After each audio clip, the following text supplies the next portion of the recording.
cette édition de votre émission Coach, j'ai une question. Que faire si mon enfant qui n'a même pas encore le bac décide d'arrêter ses études? Telle est la préoccupation de maman Dorcas depuis la ville de Bafoussam. Le coach Valère Foulami lui répond.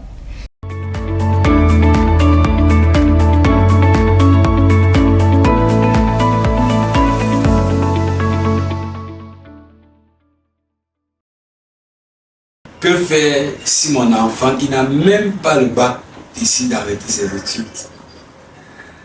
Oh, c'est une question qui est d'autant plus difficile à répondre dans un contexte comme le nôtre, où on est dans un système où la quête des diplômes est devenue vraiment une course effrénée.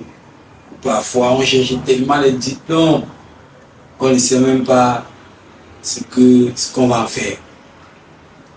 Maintenant, il est également important de comprendre le système éducatif dans lequel on est pour pouvoir répondre à cette question. Parce que comme je l'ai dit, on est dans un système où on est beaucoup plus à la quête des diplômes. Vous savez, le système anglo-saxon est un peu différent du système francophone. Parce que le système anglo-saxon, c'est une question de compétences. On aura beau parler des approches pédagogiques comme ça, mais le système francophone, un système qui est beaucoup plus orienté diplôme. Diplôme. Je crois que les nouvelles réformes pédagogiques, notamment avec l'approche par compétences, entrent dans le cadre des recherches des solutions, mais les améliorations de ces systèmes où nous sommes tous poussés à avoir des diplômes sur les diplômes, même si on n'a pas beaucoup de compétences. Ça, c'est le premier élément qu'il faut comprendre par rapport à notre système éducatif. Le deuxième élément qu'il faut comprendre par rapport à notre système éducatif, c'est que on est dans un système où, vous savez, les formes d'intelligence ne sont pas connues et encouragées. Nous avons à peu près de 5 formes d'intelligence, mais dans le système, il n'y a que 2 formes d'intelligence qui sont généralement utilisées. La forme d'intelligence logico-mathématique et la forme d'intelligence linguistique. Donc du coup, ça fait que quand un enfant ne se retrouve pas dans la forme d'intelligence linguistique ou logico-mathématique, on a l'impression qu'il est un con. C'est-à-dire que c'est un peu comme un singe qui se retrouve dans l'eau et qui est obligé de nager, ou un poisson qui se retrouve sur l'arbre et qui est obligé de grimper. Donc on aura tendance à croire qu'il est un génie. C'est pour ça que quelqu'un disait que si on mesure, on évalue le singe sur sa capacité à nager, on va dire que c'est un idiot. On va dire que c'est vraiment un nulard. Donc, il est toujours important de mesurer un enfant dans son référentiel. De mesurer un enfant dans le système dans lequel, ou alors dans les formes, les prédispositions qu'il a. Donc aujourd'hui, on est vraiment dans un système où c'est un peu compliqué. Ce qui peut justifier pourquoi, ce qui peut être l'une des raisons pour lesquelles certains enfants trouvent que l'école n'est pas utile. Certains enfants trouvent que l'école, c'est un bête. Je prends peut-être un enfant qui a une intelligence artistique. C'est-à-dire que lui, c'est là d'une façon un peu développée. Et qui sont obligés de faire les maths. Qui sont obligés de démarrer en physique. Qui sont obligés de faire les biologies. Et tout ce qui va avec tout le programme qu'on a, par exemple, sous système francophone. Qui sont obligés de faire tout ça. Et qui ne soit pas... Il n'y a pas une matière là, qui peut lui permettre de mettre en avant son art. C'est clair qu'à un moment donné, il peut avoir l'impression que l'école ne sert à rien. Maintenant, notre rôle, ce n'est pas de critiquer le système en place, absolument. Notre rôle, c'est d'amener les élèves, les parents d'élèves à s'en sortir malgré le système qui est en place. Et donc, que faire si mon enfant qui n'a même pas le bac décide d'arrêter l'école? Premièrement, il faut comprendre. Je constate que beaucoup de parents sont en conflit avec les enfants, généralement à cause des résultats académiques. Et la plupart des temps, il y a des actions des enfants. Nous avons eu à Charles beaucoup d'enfants qui sont retrouvés dans cette situation-là, que nous avons aidé à ressortir des conditions d'échec. Mais pour la plupart des cas, les parents sont un peu, d'une part, de façon inconsciente. Et tu dis aux enfants que vos parents ne vous détestent pas. Jamais il n'y a aucun parent, il y a très peu de parents qui peuvent détester les enfants. Parce qu'il y a beaucoup d'enfants qui pensent que non, quand ils me demandent de faire ça, ils vont m'obliger à faire ci, ils vont m'obliger à faire ça. Non, en réalité, les parents détestent les enfants. Mais parfois, les parents ne posent pas les actes qu'il faut poser pour que les enfants comprennent. Ils ne parlent pas le langage de l'enfant.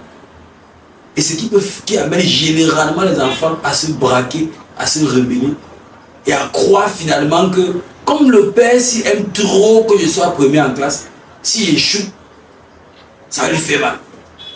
Beaucoup d'enfants font ça. C'est-à-dire que parce que le parent a tellement insisté, vraiment, le parent, tous les temps que le mec l'a posé, comprend que ah, ça veut dire que quand j'échoue, ça l'énerve. Et il échoue, parfois exprès, pour énerver le parent. Il échoue parfois exprès pour que le parent s'énerve. Et quand un enfant a décidé d'arrêter ses études, il y a deux possibilités. La première possibilité, c'est de comprendre pourquoi. Si vous êtes incapable de le faire, parce que parfois les enfants ne s'ouvrent pas forcément à leurs parents quand les parents ont été la source de leur renfermement, vous pouvez solliciter un coach. Lorsque le coach peut vous accompagner, par exemple, sans nous avons le personnel un peu partout au Cameroun. Ça peut se faire en ligne physiquement. La première chose, c'est de comprendre pourquoi l'enfant veut arrêter ses études. Quel est l'objectif qu'il a? Parce que tout enfant a un rêve. Même s'il ne parvient pas à l'exprimer, il a un rêve, il a un désir qu'il va accomplir. Il faut d'abord comprendre pourquoi il veut arrêter. Pourquoi il ne travaille pas. C'est valable même pour les enfants qui n'apprennent pas. Pourquoi il ne travaille pas? Pourquoi il va arrêter ses études? Généralement, c'est parce qu'il croit qu'il n'a pas besoin des études, mais du bac pour atteindre ses objectifs. Aussi longtemps qu'il croira qu'il n'a pas besoin du bac pour atteindre ses études, il n'a pas de pression à vouloir arrêter ses études s'il n'a pas le bac. Maintenant, il faut donc essayer de comprendre quel est son rêve. Et si vous réussissez à comprendre quel est son rêve, vous pouvez l'aider à voir le lien. C'est ce que nous pouvons faire, nos coachs savent le faire, c'est leur travail. C'est-à-dire amener l'enfant à comprendre le lien entre son rêve et le bac. Généralement, c'est suffisant. Puis continue ses études et qu'il y a le bon moyen. Deuxième chose, un enfant peut décider d'arrêter ses études parce que c'est mauvais. Dans les mauvaises notes, il a tellement échoué. Moi, j'ai connu un aîné, je dis un aîné, mais on a eu finalement le bac avant lui, qui avait fait 4 ans, le probatoire 4 ans. Donc, le jour où j'ai appris qu'il avait fait le probatoire, et après les 4 fois, j'étais scandalisé. J'étais stupéfait de son courage et de sa détermination. Il était toujours là. Donc, parfois, l'enfant peut se retrouver en train de marquer les pas sur place pour le tourner en rond parce qu'il ne sait pas à quoi ça va lui servir. Il ne voit pas le lien entre tout ça et ce qu'il veut devenir.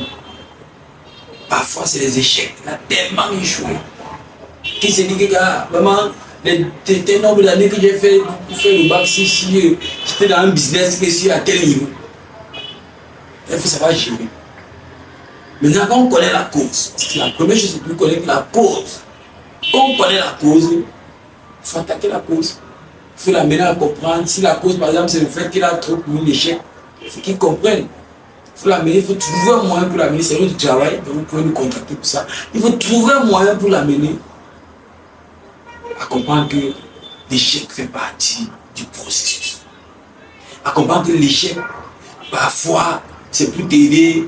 Comme on dit souvent, c'est pour t'amener à reculer pour mieux sauter. Il faut l'amener à comprendre un nombre de choses. Il faut l'amener véritablement à comprendre un nombre de choses par rapport à l'échec. Maintenant, c'est pas une question d'échec, c'est une question de motivation. Il faut l'amener à comprendre quel est le lien, à trouver le lien entre ce qui le motive, ce qu'il veut devenir et le baccalauréat.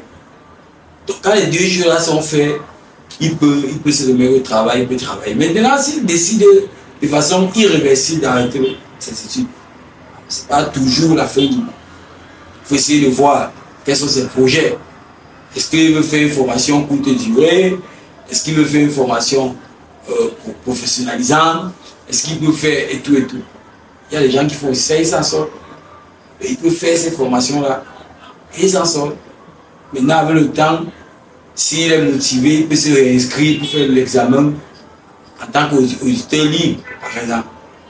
Donc voilà un peu ce que vous pouvez faire si votre enfant décide d'arrêter ses études. Cherchez à savoir d'abord pourquoi.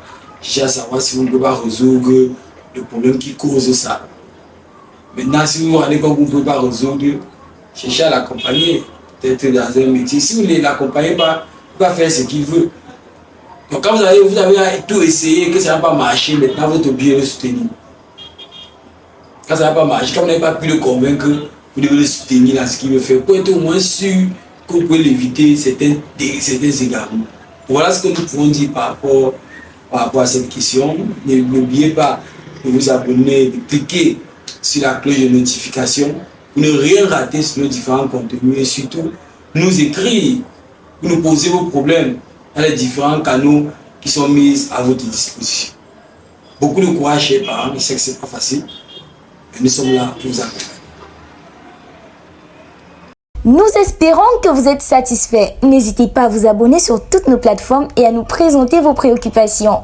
Rendez-vous demain soir dès 19 h pour une nouvelle émission.